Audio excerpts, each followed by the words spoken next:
trabalhar com você, eu vou te alfabetizar lentamente na parte de cálculos, tá? Primeira coisa, salário de contribuição. O que é o salário de contribuição?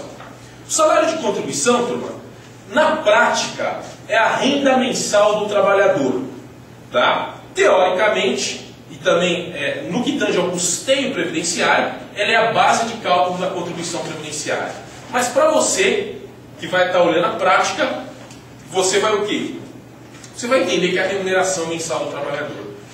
Mas Paulo, ele recebia uma utilidade, ele não recebeu hora extra, houve um processo trabalhista. Querido, esse não é o momento para falar sobre isso, tá? Você vai observar o momento oportuno na Justiça do Trabalho e depois na Justiça Previdenciária, ok? Mas assim, o foco aqui é uma outra revisão, não é revisão oriunda de aspectos trabalhistas. PBC, o salário de contribuição, querido, ele deve ser limitado ao teto, ponto. Na hora que você for fazer o cálculo, você limita ele ao teto. Período básico de cálculo, ou período base de cálculo, para alguns. Ele abriga, turma, o conjunto de salários de contribuição que compõe a MAS, a média aritmética simples, que a gente já vai ver logo a seguir. Fora desse intervalo, você não considera os salários de contribuição para essa média. Os salários de contribuição são corrigidos após a correção, podem ultrapassar o teto. Olha lá. Ah, eu limitei o salário de contribuição no teto para fazer o cálculo. Corrigi esse salário de contribuição para fazer o cálculo. Deu acima do teto. Pode dar? Agora sim. Depois da correção pode. Tá? Então o período base de cálculo, ele abriga justamente os salários de contribuição que compõem a média. A média a gente vai conhecer mais adiante. PMAX. PMAX é um conceito pedagógico que nós elegemos, que ele diz para você intervalo máximo de seleção de SCs. O que é isso? Você tem um intervalo de seleção de SCs, onde nesse intervalo, nesse período, você vai selecionar os SCs do PBC. Então eu fiz essa diferenciação, porque o PBC, ele abriga somente quem? Os salários de contribuição que você vai usar para o cálculo. E o PMAX não, ele é mais abrangente. Ele abriga todos os salários de contribuição que você pode selecionar para o cálculo para compor o PBC. Ou seja, o PBC, ele sempre está dentro do PMAX. Ficou claro? Ficou claro? O PMAX, tipo, são PMAX, ó. 144 contribuições, eu só tenho 106, 100. Não, o PMAX é assim, a gente vai ver isso detalhadamente. Mas assim, lembra que você tinha 48 contribuições que você podia selecionar 36? A gente vai ver. Isso. Legal. O PMAX é 48. E o PBC? Não, o PBC são as 36 que você vai usar para o cálculo. Então você está falando ali antes da lei. Isso. Eu vou dividir direitinho, mas eu já vou te explicando cada conceito que eu vou usar. Tá? Beleza. Correção monetária ou atualização monetária são os salários de contribuição. É o elemento que incide sobre o salário de contribuição para você fazer o cálculo. Tá? Os salários de contribuição corrigidos, de novo, não se limitam ao teto, porque se você fizer essa bobagem, turma, você vai causar um prejuízo enorme para o seu cliente. Hein? Aplicou a correção, pode passar do teto. O teto você tem que limitar antes de aplicar a correção. Tá? Média aritmética simples. Não limita-se o teto e não confundir com SB. Aqui também a gente faz essa diferenciação, turma. Por quê? A média, turma, é o valor cheio. E o SB, que a gente vai ver mais adiante? O SB é justamente a média limitada no teto. Quando for o caso, tá? Tem casos que a tua média dá menor que o teto. Então você não sente essa diferença entre a MAS e entre o SB. Por quê? Ora, o teto, vamos supor, exemplificativamente, é R$1.000. Quando você fez a média deu 700. Então, naturalmente, a sua média vai ser igual ao seu SB. Tá? Por quê? Porque a sua média deu menor que o teto. Agora vamos supor que o teto é R$1.000 e a sua média dá 1.600. Quanto é a sua média? 1.600. Quanto que é o SB? Aí sim, é a média limitada no teto, que é R$1.000 nesse exemplo. Ficou claro? X, turma, eu chamo de limite de salários de contribuição inseridos na MAS por meio do PBC. fixado pela legislação. Tá? Salário de benefício. O que é, pedagogicamente, turma?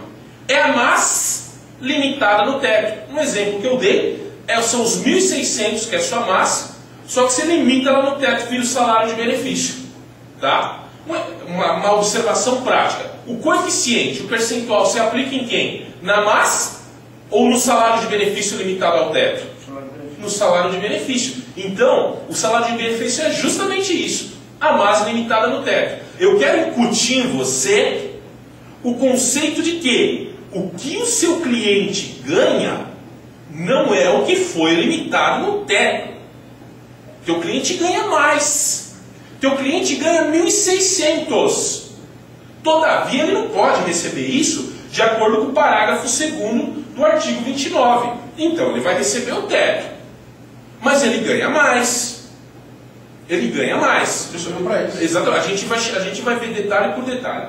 RMI é nada mais que o nosso salário de benefício, que por sua vez é a MAS limitada no teto, vezes o coeficiente que a lei dá para aquele benefício.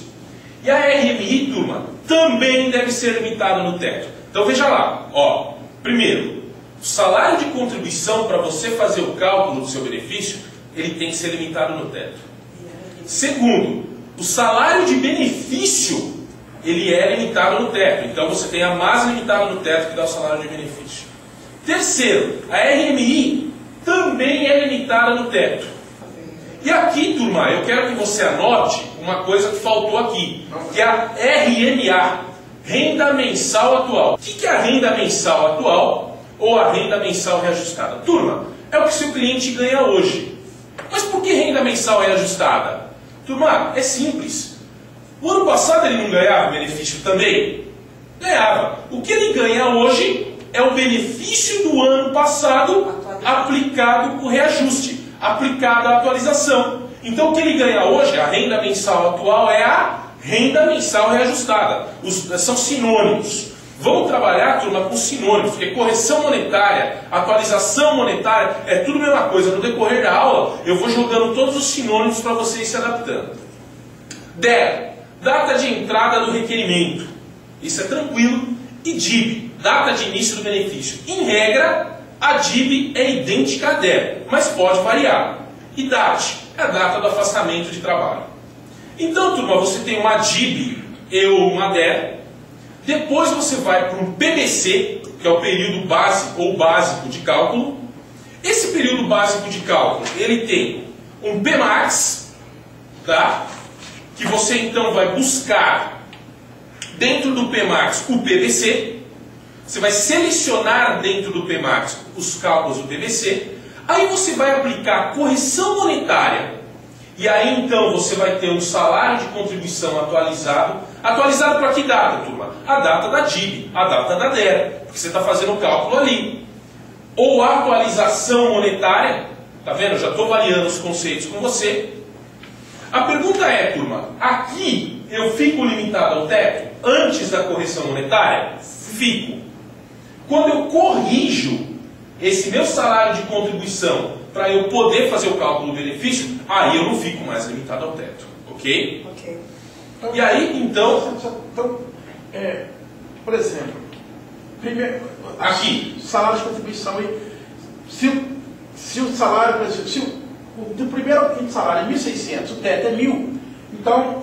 aqui fica 1.000. Lembra do médico que ganha 12 pau por mês? Ele paga sobre os 12? Não, ele paga sobre 3.600, que é o teto hoje. Aqui vai ter 3.600. Quando você faz o cálculo no site do INSS, ele já corta para você. Mas quando você atualiza, aí ele dá mais. Aí pode dar mais. Tá? Imagine que você atualizou. No plano real acontece muito, tá? Imagine que você atualizou um salário de contribuição do médico que sempre recebeu no teto. E quando você atualizou, aqui você fazer o cálculo, você chegou em R$ 4.200. Eu vou usar os 4.200? Vou. Por quê? Quando eu atualizo, eu posso passar do teto.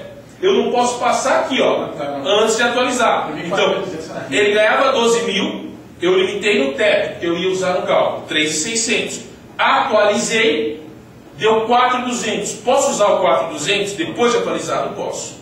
Tá? Por quê, turma? Eu bato com você. Se você limitar o salário de contribuição ao teto depois da atualização, você vai causar um eminente prejuízo financeiro ao seu cliente. Então não perca essa passagem. O INSS não erra. O INSS não erra. Ele não é automático. Ele não limita. Tá? Ele limita, depois corrige e aí ele usa o que der. Vamos lá. O que eu faço, turma, depois? Olha lá. Eu vou somando um por um. E essa é a regra basilar de um cálculo previdenciário. Eu vou somando. E agora, turma, somando esses salários de contribuição que estão atualizados, que formam o meu PBC, que vieram de um PMAX. Tá? Lembra que o PMAX são os selecionáveis. O PBC são os que eu selecionei. Corrigi, posso, salário de contribuição sem correção, limito ao teto. Corrigi, posso passar do teto. Agora eu vou somando um por um e somo tudo. E aí sim eu chego numa massa, na média aritmética simples. Que é o quê? A soma dos salários de contribuição corrigidos. Aqui, turma, coloca para mim, ó, faltou um dividido por x. Tá? Porque a massa em si, ela é dividida por x. Tá? 36. No caso aqui por x, né? Porque pode ser mais uma coisa. Tá? Então o salário de contribuição, em resumo, é a remuneração do segurado. O salário de benefício é a massa dos SCs limitada no teto. E a RMI é o salário de benefício vezes o coeficiente, ponto. A rigor é isso. Então vamos verificar todo esse trajeto. Você, turma, tem os salários de contribuição limitados ao teto. Você chega num PBC que você selecionou do PMAX. Você corrige esses salários de contribuição do PBC. Agora na correção, você não tem teto. É sem teto. Aí você chega na MAS, depois que você corrigiu. A MAS também não tem teto. E você chega no salário de benefício que tem teto. Aplica o coeficiente legal e chega na RMI, que também tem teto. A RMI com teto, você vai para um primeiro reajuste, que ele é proporcional, ou também chamado de prorata. O que significa isso, turma? É bem simples. Imagine que o seu cliente se aposentou em agosto. E o primeiro reajustamento dele vem em janeiro do ano seguinte, do ano subsequente.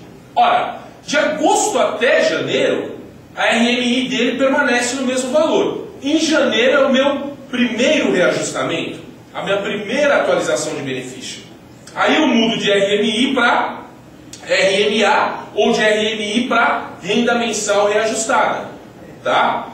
Então, o reajuste ele vai ser proporcional a quem? Agosto, setembro, outubro, novembro e dezembro. Tá? Em janeiro, eu faço atualização proporcional a 5 meses. Por quê? Ora, turma, o seu cliente teve o benefício em agosto.